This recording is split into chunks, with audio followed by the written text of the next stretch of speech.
कालू कौवा चिड़िया के पास जाता है और रानो चिड़िया से कहता है, चिड़िया चिड़िया चलो दाना लेने चलते हैं। आज से मैं दाना लेने तुम्हारे साथ ही जाया करूंगा। ठीक है कौवे भैया, आप घर से भोजन वाली टोकरी उठा लाएं और मैं भी अपनी टोकरी उठा लूं, फिर हम जाते हैं। कालू कौवा अपने घर जाता है। मजा आएगा अब मजा। अब मैं पक्षियों को उल्लू बनाकर उनसे मुफ्त में भोजन खाया करूंगा। चिड़िया और कालू कौवा भोजन की खोज में निकलते हैं। वो दोनों उड़ते उड़ते पहाड़ों की दूसरी तरफ के जंगल में पहुंच जाते हैं। कौवे भैया, हम दोनों एक दिशा में जाने की बजाय अलग अलग दिशा में जाते हैं और फिर इसी जगह इकट्ठे हो जाएंगे। ठीक है चिड़िया रानी, जब भी मुझे दाना मिला तो मैं अपना दाना लेकर इसी पेड़ के पास आ जाऊंगा। कौवा और चिड़िया अलग अलग दिशा में चले जाते हैं। कौवा कभी इधर उड़ता है तो कभी उधर। आखिर कौवे को एक पेड़ से मीठा फल मिल जाता है। कालू कौवा पेड़ के ऊपर बैठकर इधर उधर देखता है और वो फल मजे मजे से खा लेता है। वाह वाह, ये मीठा फल तो बहुत मजे का था। मीठा फल खाकर कालू कौवा फिर से उड़ता है और दो चार दाने ढूंढकर खा लेता है। वो अपना पेट भर लेता है। रानो चिड़िया को भी दो मीठे फल मिल गए थे। मीठा फल तो मिल गया, बच्चे मीठा फल खा लेंगे और मैं अपने लिए दाना ढूंढ लेती हूँ। रानो चिड़िया दाना ढूंढने लगती है। थोड़ी देर के बाद चिड़िया और कौवा दोनों उसी पेड़ के पास पहुंच जाते हैं जहाँ से वो गए थे। कौवे भैया, मुझे दो मीठे फल मिले हैं और दाना भी। आपको क्या मिला है? वो कौवा रोने लग जाता है। मैं तो भूखा हूँ, मुझे कुछ भी नहीं मिला। मेरे बच्चे भी भूखे हैं। चिड़िया चिड़िया, आज फिर मेरे बच्चों को और मुझे भूखा ही सोना पड़ेगा। कौवे भैया, ना ना, आप रोए मत। ये ले, आप मेरे भोजन में से आधा भोजन रख ले।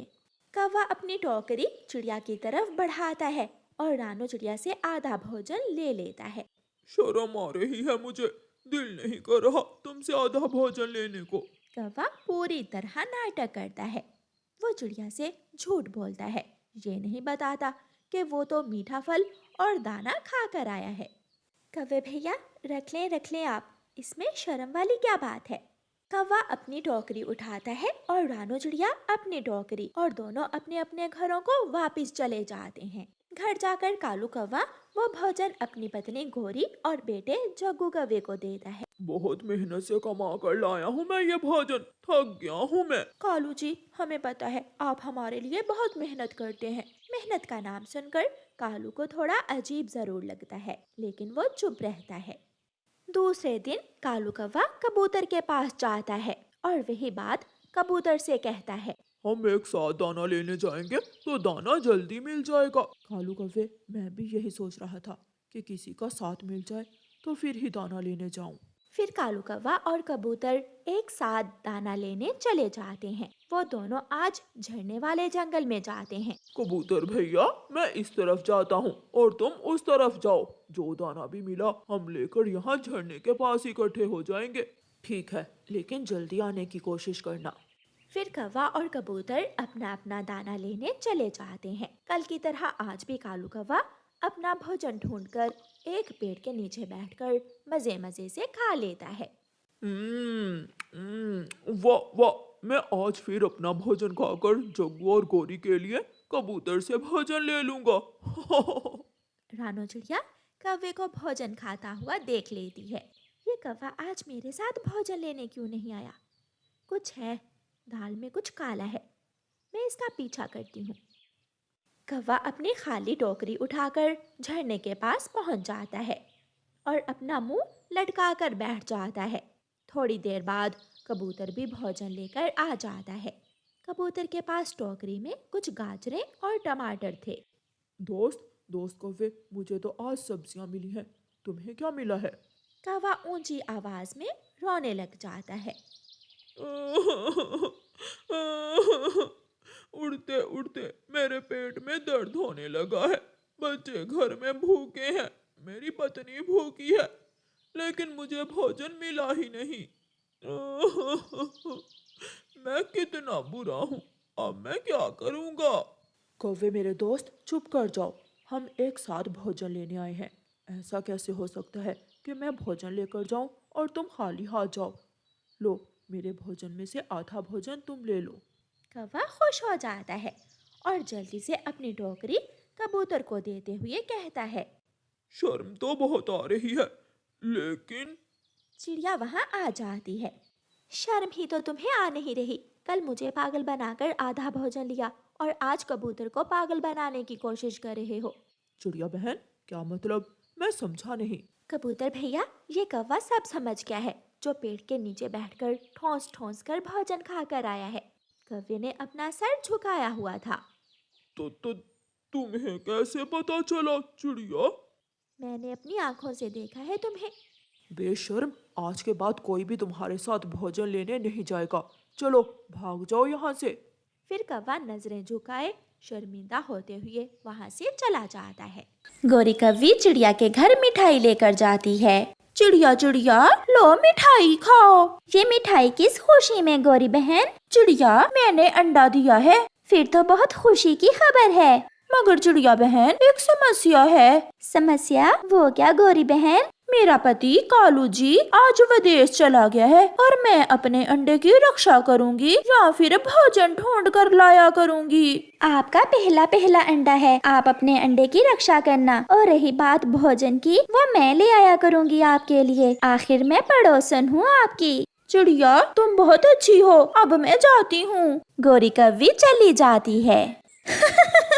कालू, अब तुम जल्दी से अपने मामा जी के पास चले जाओ और 1 महीना वहीं रहना। मैंने अपने भोजन का बंदोबस्त कर लिया है। अगर किसी को मालूम हो गया कि ये तुम्हारा असली अंडा नहीं बल्कि प्लास्टिक का है, तो फिर पक्षी तुम्हें बहुत मारेंगे। तुम मेरी चिंता छोड़ो, मैं संभाल लूंगी। तुम जाओ और हाँ, चिड़िया से छुप कर जाना। मैंने उससे कहा है कि तुम विदेश गए हो। फिर कालू कौवा अपने मामा जी के पास चला जाता है। चिड़िया बहन, अब बस भी करो, इतना सारा दाना तुम क्या करोगी? तोते भैया, मुझे गोरी कौवी के लिए भी दाना लेकर जाना है। उसने आज अंडा दिया है और मैंने उससे कहा है कि वो अंडे की रक्षा करे। उसका भोजन मैं ले जाया करूंगी। अगर ऐसा है तो हम सबको गोरी कौवी की मदद करनी चाहिए। फिर चिड़िया और तोता वहाँ से चले जाते हैं। लो गोरी बहन, आपका भोजन। आज दाना ही मिला था। वो तो ठीक है, मगर चिड़िया, मेरा तो आज कोई फल खाने को मन कर रहा था। मैं कल आपके लिए फल लेकर आऊंगी। इस पेड़ पर तो पका हुआ अमरूद लगा हुआ है। मैंने तो पेट भर के दाना खा लिया है। मैं ये फल गोरी कौवी को दे आता हूँ। बेचारी अंडे पर बैठ बैठ कर थक गई होगी। मिट्ठू वो पका हुआ अमरूद लेकर गोरी कौवी के पास जाता है। गोरी, तुम सोई हुई हो। गोरी, अपने अंडे पर बैठो, तुम्हारा अंडा खराब हो जाएगा। ठीक है मिट्ठू, ये अमरूद तुम मेरे लिए लाए हो क्या? हाँ, मुझे चिड़िया ने बताया था कि तुमने अंडा दिया है, इसलिए मैं तुम्हारे लिए अमरूद लाया हूँ। आप सब बहुत अच्छे हो, जो आप सबको मेरे अंडे की इतनी चिंता है। मिट्ठू चला जाता है और गोरी वो अमरूद मजे मजे से खा लेती है।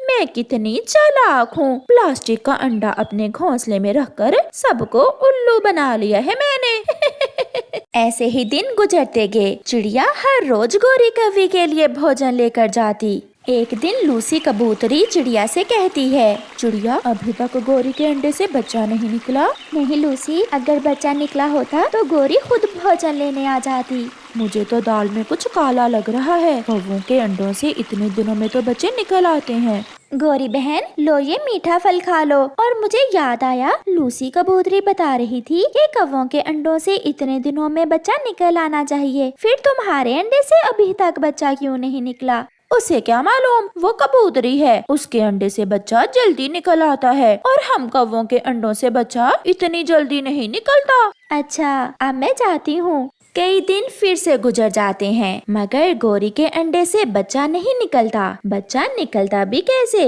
वो तो प्लास्टिक का अंडा था। गोरी ने तो पक्षियों को बेवकूफ बनाया हुआ था। चिड़िया और मिट्ठू, आज मैं भी जाती हूँ तुम्हारे साथ। मैं देखूंगी कि वो कैसा अंडा है जिससे अभी तक बच्चा नहीं निकला। लूसी बहन, चलें, हम दोनों भी गोरी कौवी को ही भोजन देने जा रहे हैं। फिर लूसी कबूतरी चिड़िया और मिट्ठू के साथ गोरी कौवी के घर जाती है।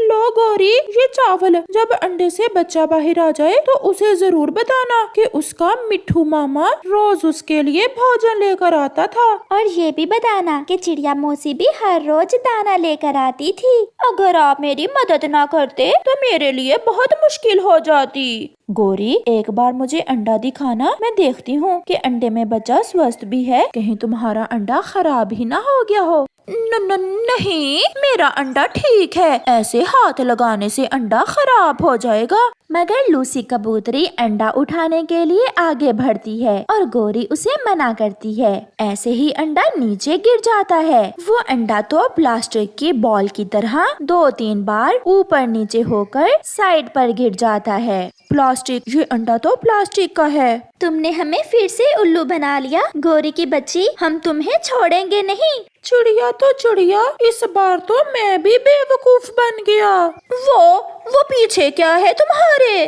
वो सब जैसे ही पीछे देखते हैं, गौरी उठकर भाग जाती है। फिर क्या था, सब पीछे पीछे और गौरी कौवी आगे आगे। ऐसे पक्षी गौरी को पूरे जंगल में घुमाते हैं और अपनी बेवकूफी पर अफसोस करते हैं। छोटी, आज तो मेरा मांस खाने को बहुत दिल कर रहा है, मगर अफसोस अब कोई भी पक्षी हमारे जाल में फंसता ही नहीं है। बड़ी, तुम एक बार जंगल में जाओ तो कोई ना कोई ऐसा लालची पक्षी जरूर होगा जो हमारे जाल में फंस जाएगा और हम आज उसका शोरबा बनाकर पिएंगे। तो फिर तुम मेरा इंतजार करो, मैं जाती हूँ जंगल में। फिर बड़ी चील बहन किसी पक्षी को अपने जाल में फंसाने के लिए जंगल में जाती है। चिड़िया, सुंदर चिड़िया, मैं आपको लेने आई हूँ। मैंने नया घर बनाया है, आकर देखो तो कितना सुंदर घर है मेरा। चिड़िया समझ जाती है कि ये जरूर चील की कोई चाल होगी। मेरे पास समय नहीं है, आप जाएं, मैं शाम को आऊंगी। ऐसा कहते हुए चिड़िया वहाँ से चली जाती है। ये चिड़िया बहुत सियानी है, ये तो मेरी बातों में आने वाली नहीं है। चील आगे बढ़ती है। फिर चील मिट्ठू तोते के घर जाती है और उसके दरवाजे पर दस्तक देती है। हरियाली हरियाली, बाहर चील है। चील, वो क्यों आई है हमारे घर? तुम रुको मिट्ठू, मैं देखती हूँ।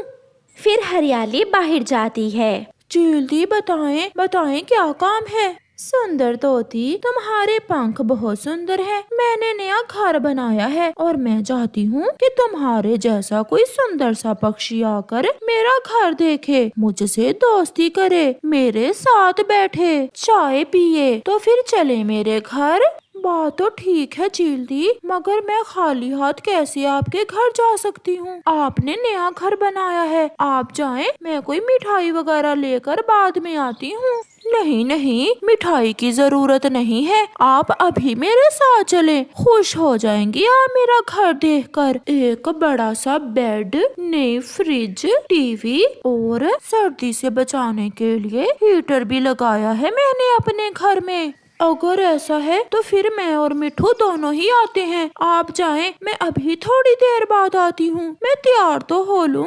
हरियाली अपने घर में चली जाती है और अंदर से कुंडी लगा लेती है। चील बैठी इंतजार करती रहती है। अब आ भी जाओ तोती, देर हो रही है, गरम गरम समोसे खाएंगे जाकर। अभी मैं तैयार नहीं हुई हूँ, आप जाएं, मैं बाद में आ जाऊंगी। चील भी समझ जाती है कि ये तोती बहुत होशियार है। चील फिर से उड़ती है। चील उड़ती हुई जा रही थी कि उसे नदी पर एक कौवी बैठी हुई दिखती है। चील वहाँ जाती है। कौवी, सुंदर कौवी, तुम यहाँ क्या कर रही हो? मैं अपना बनाव संहार कर रही हूँ। तुम तो पहले ही इतनी सुंदर हो, तुम्हें बनाव संहार की क्या जरूरत है? मैं भी किसी आप जैसे ही सुंदर पक्षी की खोज में थी। अच्छा, तो क्या मैं सुंदर हूँ? बहुत सुंदर, कोई भी आप जैसा सुंदर नहीं है इस जंगल में। मैंने नया घर बनाया है और मैं चाहती हूँ कि कोई सुंदर सा पक्षी मेरे घर की ओपनिंग करे और वो तुम ही हो। चलो मेरे साथ और मुझे इज्जत दो। मेरे घर को देखो, बहुत सुंदर बनाया है मैंने घर। चील दी, मैंने सुना है कि चीलें पक्षियों को खा भी लेती हैं। कहीं आप धोखे से मुझे खा तो नहीं जाओगी? मैं बूढ़ी हूँ, अब मैं इस उम्र में मांस खाती अच्छी नहीं लगती। मैंने कौन सा मांस खाकर फिर से जवान होना है। फिर गौरी कव्वी चील की बातों में आकर चील के साथ चल देती है। कवि रुको रुको, एक बार रुको, मैं यहाँ से 2-4 लाल मिर्ची ले लूँ। फिर चील बुलबुल की दुकान से लाल मिर्ची लेती है। चील दी, ये मिर्ची क्या करोगी आप? मेरी बहन को लाल मिर्ची की चटनी बहुत पसंद है, उसने कहा था कि आते हुए लाल मिर्ची ले आना। वो फिर से उड़ती हैं। फिर रास्ते से चील एक पहाड़ से थोड़ा सा नमक लेती है।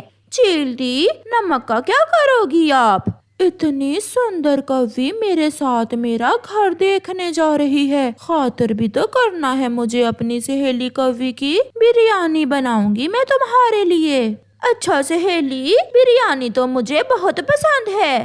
वो फिर से उड़ती हैं और चील गौरी कव्वी को अपनी गुफा में ले जाती है। कैसा लगा आपको मेरा घर? ये तो बहुत सुंदर है, बहुत सुंदर। वो सामने बड़ी कुर्सी पर बैठ जाओ आप, मैं अभी आपको बिरयानी बनाकर खिलाती हूँ। गौरी कव्वी जैसे ही बड़ी कुर्सी पर बैठती है, पीछे से छोटी चील बहन गौरी को रस्सियों से बांध देती है। क्या हुआ? आप मुझे ऐसे रस्सियों से क्यों बांध रही हो? फिर वो दोनों चीलें हंसने लग जाती हैं। क्योंकि आज हम तुम्हारा शोरबा बनाकर पीने वाली हैं, लाल मिर्ची और नमक डालकर। छोटी, आग जलाओ और इस सुंदर कवि को देगची में रखो। ये सुनकर गौरी की तो जान ही निकल जाती है। ये धोखा है, ये धोखा है। जो भी है, मगर आज हमें बहुत मजा आने वाला है। फिर वो चीलें गौरी कव्वी का शोरबा बनाकर पी लेती हैं।